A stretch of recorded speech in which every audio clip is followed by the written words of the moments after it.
हाय मैत्रिणींनो, आपल्या महाराष्ट्रात सणवार असो, पूजा असो, काहीही असू दे, काही निमित्त लागत नाही, पण पुरणपोळीचं ताट हे बनलंच जातं प्रत्येक घरात. आज होळीनिमित्त हे पुरणपोळीचं ताट मी बनवलेलं आहे. चला तर मग रेसिपी बघूयात. इथं मी 1 ग्लास फुलपात्र म्हणजे पावशर अशी डाळ घेतलेली आहे हरभऱ्याची. छान शिजवून घ्यायची, ते 4 शिट्ट्या द्यायच्या त्याला. थोडी हळद आणि तेल घालायचं आहे आणि शिजवून घ्यायचे.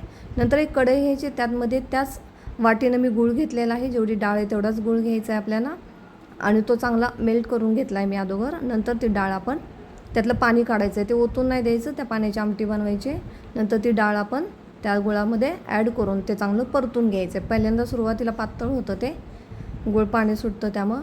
नंतर मग ते सुक्कं जसं व्हायला लागलं की घट्ट व्हायला लागलं की ते पुरण तयार होतं. हे बघा, कढईला अजिबात चिटकून द्यायचं नाही. घट्टपणा आल्यानंतरच गॅस बंद करायचा आहे, पातळ करायचं नाही, नाहीतर पुरण पातळ होईल आणि पुरणपोळी चांगली येणार नाही.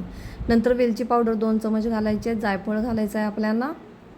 छान असं गोडसर पुरण तयार करून घ्यायचं आहे आपल्याला. हे बघा, भरपूर होतात. 1 ग्लास म्हणजे पावशर डाळीच्या पुरणपोळ्या खूप होतात. तोपर्यंत मी इथं कणिक मळून ठेवलेली आणि हे डाळीचं पाणी, ते जे आपण आमटी बनवणार आहे. मग त्याचं साहित्य बघूया. इथं मी भाजून खोबरं घेतलं आहे, कोथिंबीर, लसूण, अद्रकाचा 1 तुकडा घेतला आहे. तेल घ्यायचं आहे, थोडं जरा जास्त तेल घालायचं आहे कट येण्यासाठी. आमटीला कट असेल तरच आमटी छान लागते. जिरे मोहरीची फोडणी, नंतर कढीपत्ता तर साहजिकच हवा, कढीपत्त्याशिवाय आमटी होऊच शकत नाही. नंतर आपण हे वाटण घालणार आहोत 2 चमचे. इथं लाल तिखट मी घातलेलं आहे, कांदा लसूण, तुमच्याकडं तो नसेल तर लाल तिखट तुम्ही वापरू शकता.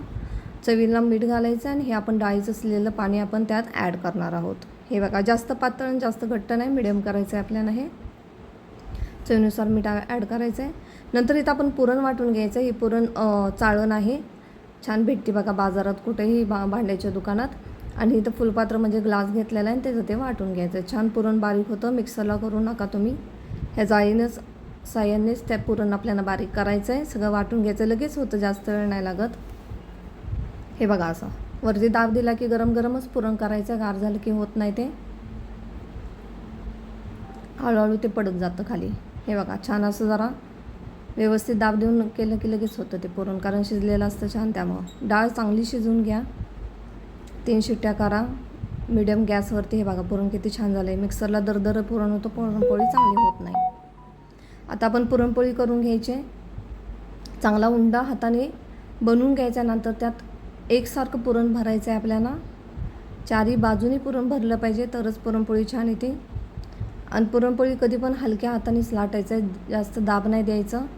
सुती कापड घ्यायचं आणि त्याच्यावर पुरणपोळी लाटून घ्यायची. रुमाल असतो आपल्या घरात सुती, त्याच्यावरच लाटा आणि खरपूसपणे भाजून घ्या आणि तूप टाकून खाण्यास तयार. माझी रेसिपी आवडली तर लाईक आणि शेअर करा.